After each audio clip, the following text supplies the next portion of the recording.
En Bonjour. t'entend. Comment Et allez-vous? on a retrouvé le micro de Sony de Wish. Il l'a retrouvé. Ah, tu commences? Alors que moi, quand je suis live, je suis archi gentil Aïe, avec aïe, lui. aïe, Oh, aïe, aïe, aïe, aïe. bien tout le Bon, temps. alors Tout le mes temps. amis, au programme, on rattrape la Cross Guild de l'émission de lundi. Fallait absolument qu'on la fasse, hein, parce que, bah là, il y a un chapitre de ouf qui vient de sortir, et on n'a pas Attends. pu en parler. On a bien évidemment le retour du GOAT, a.k.a. Shanks, a.k.a. le patron, a.k.a. l'homme qui est plus puissant que Kaido. Oui, n'ayons plus peur de le dire, même si on n'a jamais eu peur de le dire. Hein. Et on a bien évidemment l'horrible Pid qui va manger ce soir, il va grailler. Nous sommes ce soir 4 anti-kids. On n'est pas simplement Trois. des pro-Shanks. Nous sommes 3. des 3. Ah oui, 3. Hop, alors, Uken malheureusement est malade pour ce soir, donc il ne pourra pas, je recommence. Nous avons 3 anti-kids, l'horrible Pid et l'horrible Bid qui va bider, et je vais trouver quelqu'un au pif qui prendra la place de Uken. Je rigole. Bon allez, plus sérieusement, bien évidemment, je ne présente plus l'équipe. Comment vas-tu mon cher Sony? Très très bien. Salut le chat. Parfait, Salut Sony va très très bien. Je ne vous présente plus Uken. Comment vas-tu mon cher Uken? Ça va, merci. Et toi, bonsoir à Très, tous. très bien, Bonsoir merci beaucoup. Indoxide, bonsoir à tous. Parfait, merci à toi d'être là. Et bien évidemment, je ne présente plus notre cher ami Neil. Et oui, Ah, Maki Neil. Comment vas-tu Neil? Maki. Ramaki. Oh, il est trop vif, il est en pleine forme. Eh Neil. oui, j'ai attendu depuis tout à l'heure, je te jure. Il y a Sony, il a démarré sur Windows 98 et du coup j'attendais qu'il démarre. 98. Vous avez vu, vous avez vu ceux qui étaient présents hier au live, comment j'étais Hein gentil avec Neil. Oui, Même t'as c'est été beau, ce moment. gentil, t'as été À un moment, gentil. c'est beau s'il insultait. J'ai dit non, fais pas ça et tout. Neil, c'est un ref. Et regardez comment il me rend le truc. La Oui. plaidoirie. Donc du coup, alors par contre pour ceux qui n'étaient pas là dans le live de dimanche, je dois vous montrer quelque chose. Je dois vous montrer une photo exclusive de Sony quand on a encore un chapitre sans que l'horrible lore des épéistes n'est pas quoi déjà exploité. Non, n'est pas développé. Voilà. Ça c'est ça c'est Sony quand le lore des épéistes n'est pas encore exploité dans un chapitre. Donc maintenant, à chaque chapitre, si le lore des épéistes n'est pas exploité, écoutez, il y aura... C'est pas bien. Non, non, en vrai, je le mets une fois, après j'arrête de le mettre. Je le mets juste une fois. C'est beau gosse, non? Ma calvasse, elle est là, je suis bien. Ah bah écoutez, bon, nous avons la validation, donc voilà. Yeah. Sony, tu peux nous parler un petit peu du lore des épéistes? Le lore des épéistes, c'est de la merde, j'en peux plus, avec ma grosse calvitie. Bon allez, plus sérieusement, allez, c'est parti pour parler du chapitre, et écoutez, au fur et à mesure, on parlera de l'œuvre dans sa globalité.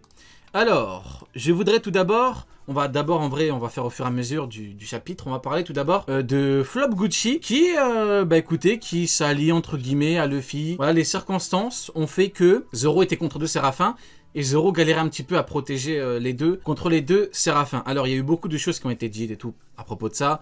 Oui, Zoro galère, c'est pas normal et tout. Dans la mesure où, en fait c'est très simple, hein, mais dans la mesure où les Shichibukai, les séraphins de Shichibukai sont censés au moins actuellement être très proches des niveaux des séraphins. Donc Kuma très proche du niveau, Mihawk bien évidemment c'est une anomalie, mais bon, logiquement il est pas censé être hyper loin. Donc comme Zoro est un premier commandant et qu'il se retrouve devant deux Shichibukai, même si un Shichibukai est plus faible qu'un commandant, on l'a vu avec Doflamingo et Cracker, bah forcément, c'est compliqué pour Zoro de gagner, c'est normal, n'importe quel commandant galérait, et surtout que Zoro, il doit protéger Rob Lucci, Flop Gucci et Kaku. Donc la mission est extrêmement compliquée, donc c'est totalement normal que Zoro ne les détruise pas, même si, normalement, il utilise le Haki des Rois, et ça, faut en parler. Tout d'abord, je voudrais l'avis de Sony.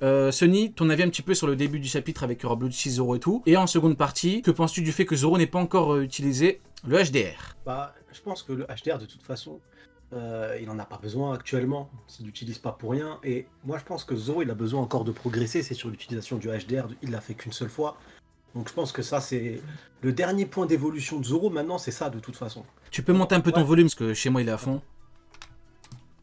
Ah, micro de Wish, hein. Ah frérot, Arrête, comment il est relou. Monte-le un petit peu, que je vois, si on peut calibrer. Ouais, je pense qu'il a pas besoin d'utiliser actuellement, c'est pour moi son pouvoir le plus puissant, c'est celui-là, et il va pas l'utiliser tout le temps, et c'est pareil pour Luffy. Luffy va pas l'utiliser H24, il l'utilisera quand il en aura réellement besoin. C'est un pouvoir tellement puissant, il est capable de faire tellement de dégâts. Quand on voit qu'un empereur ultra résistant, une fois que tu le touches avec le Haki DR, il prend des vrais dégâts. Donc une personne de base qui a pas besoin qui a pas cette résistance-là, les dégâts que ça doit lui faire, ça doit être un truc de fou. Donc là, il en a pas besoin, tout simplement. Je pense que c'est juste une question de besoin et pas plus. Après, sur le début du chapitre, comme tu l'as dit, ça c'est le côté non pirate violent de Luffy et Zoro non méchant, parce qu'ils veulent pas avoir le décès de ces deux guignols.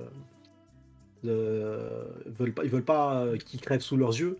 Donc du coup, ils décident de les libérer les menottes. C'est pas parce qu'ils ont besoin de renfort pour la baston, rien à voir. C'est juste pour leur sauver la vie, parce que c'est des fardeaux. Ils se disent soit on veut combattre bien et on les laisse mourir, soit on les libère. Donc ils décident de les libérer. Mais c'est pas pour qu'ils les aident en soi, ils en ont pas besoin de l'aide. Et bien évidemment, que penses-tu du fait que, j'ai oublié d'en parler en intro, du fait que il n'y a pas beaucoup d'épéistes, de vrais épéistes, hein, ce que j'appelle épéistes purs dans l'œuvre, ça on est d'accord. Pas beaucoup de gens veulent le titre, on est d'accord. Mais le problème, c'est qu'en fait on a un séraphin, le séraphin du meilleur épéiste au monde, qui a priori n'a pas trop envie d'être un épéiste comme Yoke, vu qu'il combat avec tout son corps. Que penses-tu de ça? Est-ce que tu as un avis à donner? C'est quoi ton avis là-dessus? Bah, de toute façon, le Séraphin de Mihawk, il n'a pas été réalisé en tant qu'épéiste, il a juste été fait pour être fort. Donc le gouvernement mondial, tout comme Oda, s'en fout clairement du lore de l'épéiste. Je savais, j'ai anticipé, je savais que t'allais dire le lore des épéistes, il était pourri. Vas-y, continue. La défaite. Et du coup, comme le gouvernement mondial, eux-mêmes, ils s'en tapent royal, ils s'en foutent des épéistes, ils veulent juste quelqu'un de fort. C'est tout, fin de l'histoire. Donc, épéistes, on s'en fout. Il n'y a que Mihawk et Zoro qui sont intéressés. Et encore, Zoro, là, faut qu'il nous en reparle un peu. Il faudrait qu'il enrichisse un peu le bail. Mais en l'occurrence, celui qui est vraiment intéressé et qui parle que de ça, c'est Mihawk, quoi. Oui, tout à fait. Neil, qu'as-tu pensé un petit peu du début du chapitre avec l'alliance, entre guillemets? Sonny a parfaitement résumé les choses, hein. Pour moi, tu diras si pour toi non. Vas-y, je t'en prie. Il a oublié un truc incroyable. C'est carrément Luffy qui dit Lucci, tu vas te calmer 2 minutes, tu peux pas me vaincre, donc tu vas la fermer et tu vas écouter ce que je te dis. Et Lucci qui dit ouais, c'est ça, on verra après. Genre vraiment, il l'a calmé en une phrase. Il lui a dit tu vas pas t'en prendre à mes potes parce que tu sais que tu peux pas me battre. On a perdu Rob Lucci Prime, éveil, du fruit du démon, machin, ce que tu veux. On a compris que c'était qu'une petite frappe. Une petite merde. Ah ouais, une petite frappe. Tu dis que Flop Gucci est une petite frappe? Non, c'est pas vrai, c'est une petite merde. Donc du coup, ouais, le fruit, vu que tu en parlais, Sonny, le fruit de Mihawk Séraphin, la S-Hawk, rappelons-le, il a été teasé dans Cross Guild. Dans la Cross Guild. Il a été dévoilé dans la Cross Guild par votre serviteur, le Soubéran.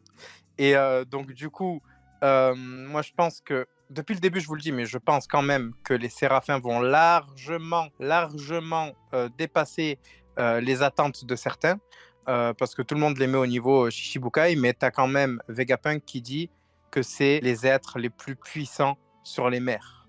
Exactement. Donc, là, ils sont au-dessus déjà pour moi. Pour la non-utilisation de Haki des Rois, en fait, j'ai l'impression que sur cet arc, que ce soit Luffy ou Zoro, ils en ont rien à foutre parce que pour l'instant, ils l'ont pas utilisé une seule fois.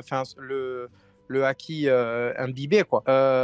Ils l'ont pas utilisé une seule fois, que ce soit contre les deux fraudes là du CP0 ou contre les Séraphins. Ils ont dû avoir un aperçu de leur puissance et pourtant, ils n'en sont pas arrivés à la conclusion du on va devoir l'utiliser contre eux. Donc, à voir. Ok.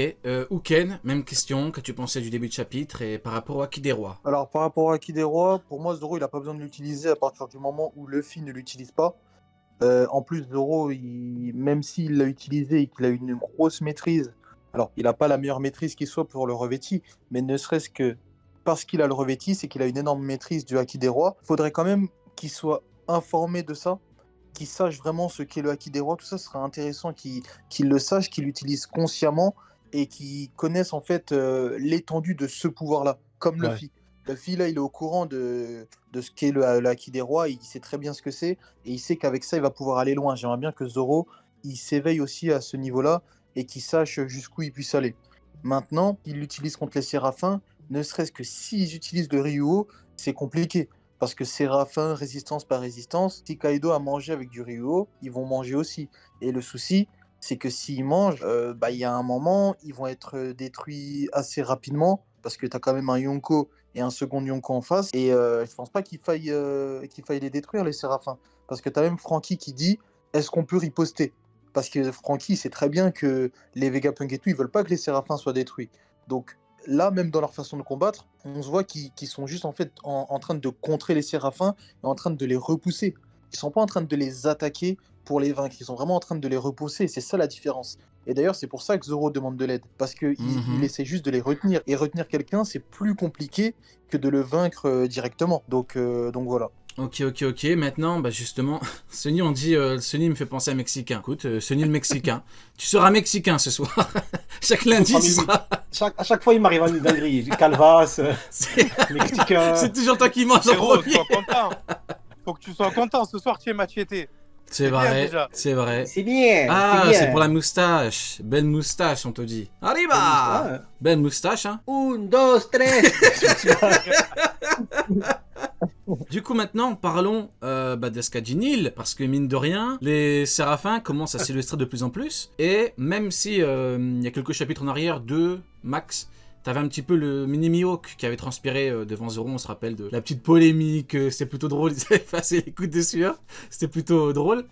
Bah là, on voit que 2 Séraphins, ça commence à être pas mal, et Vegapunk dit quelque chose de très intéressant. On les a créés pour être les êtres, ça dépend des trades, des êtres ou humains les plus forts du monde. Ouais. Et actuellement, ce ne sont que des enfants. Donc la problématique que je viens de poser sur la table, Sony, tu pourras répondre en premier, c'est quel est le potentiel max des Séraphins en termes de niveau, et est-ce que ce potentiel sera utilisé dans l'œuvre? Du coup, pour moi, les Séraphins, c'est ce que dit Vega, et il est censé le savoir, il est censé connaître. Je pense que lui-même sait ce que c'est que le Haki des rois. Je pense qu'il a beaucoup d'informations sur le monde. Donc si lui dit que c'est les êtres les plus puissants du monde, où ils ont été conçus pour le devenir, c'est qu'ils ont en tout cas toutes les capacités pour l'être. Ça, c'est certain. Et que ça n'a aucun sens. Ça n'a aucun sens. Je reviens aux propos que tu avais dit tout à l'heure, où certaines personnes racontaient qu'ils ont le même niveau que les Shichibukai. Ça n'a aucun sens de faire des Shichibukai copier-coller en leur mettant des gènes différents. Là, ils ont des gènes de Lunaria, ils ont des capacités bien spécifiques, ils ont une récupération de fou furieux du coup. Ils ont été faits pour être au-dessus de tous. Donc ils sont bien sûr plus forts que les Shichibukai. Et je pense que s'ils deviennent adultes, ça deviendrait terrifiant. Et je pense que s'ils deviennent adultes, mais je n'y crois pas, moi je pense qu'on ne l'aura jamais parce qu'ils seront trop forts. Le seul moyen de les vaincre, le seul moyen de faire qu'ils soient encore accessibles, entre guillemets, c'est qu'ils deviennent jamais adultes. C'est parce que sinon ils seront intouchables. Soit ils récupèrent une vraie perso, une vraie identité, et du coup ils sont tout sauf méchants. Et donc même s'ils sont archi forts, bah ça impacte pas forcément l'univers en tant que tel, parce qu'ils vivent leur vie en mode calcul personne. Soit ils vont disparaître, soit il va se passer un bail, ou soit ils resteront toujours des enfants, parce qu'il va se passer quelque chose. Mais tu peux pas leur donner une forme adulte à eux, ils sont beaucoup trop forts. Et de toute façon, on arrive à la fin du manga. Sauf s'ils ont une croissance en mode 2 jours, ça équivaut à 12 mois, tu vois, mais j'y crois pas trop. Ok. Ton avis un petit peu, toi qui es un expert en Séraphin, toi qui as plusieurs casquettes, plusieurs vestes, quel est pour toi le niveau max en termes de potentiel, et est-ce que ce potentiel sera exploité dans l'œuvre? Mon cher Nil, comment vas-tu, Nil? On est là. À la bulle. Dis-nous, Nil, dis-nous. Je pense que les Séraphins vont entrer en résonance avec le principe de Nika. Donc du coup, Luffy, c'est un peu le libérateur. Et là, ils sont du côté du gouvernement mondial, ils sont commandés par des puces de commandement, etc. Donc soit pendant l'arc final, soit entre-temps, il va y avoir un délire où on va les affronter au maximum de leur potentiel possible actuellement, donc dans l'année en cours de One Piece, mais qu'on les verra quand même adultes, une fois des années après, tu vois, des années après que la bataille soit passée, qu'ils aient été libérés, etc. Mais le plein potentiel en lui-même, je pense qu'on ne le verra pas au combat. Je pense qu'ils auront déjà grandi entre-temps, quoi. Ok, et toi, Ken, du coup? Moi, leur potentiel max, je le verrai niveau intermédiaire parce que je les compare à King. King, au jour d'aujourd'hui, il était au max de ses capacités, tout ça. Il était niveau second Yonko. Les Séraphins, ils ont tout pour être au niveau de King, littéralement, puisque c'est aussi des Lunaria, sauf qu'ils ont des trucs en plus que lui n'a pas. Donc à partir de ce moment-là, étant donné qu'ils ont été créés vraiment pour être puissants et autres, pour moi, s'ils sont en forme adulte, il serait un petit peu plus fort que King, donc niveau intermédiaire. Ah donc Attends. on peut clairement. Qui c'est qui a mis un chapeau à Sunny? C'est Sunny, il a mis un chapeau. Merci beaucoup, c'est une Fernouille. Je vous entends. Il est fou, Nil.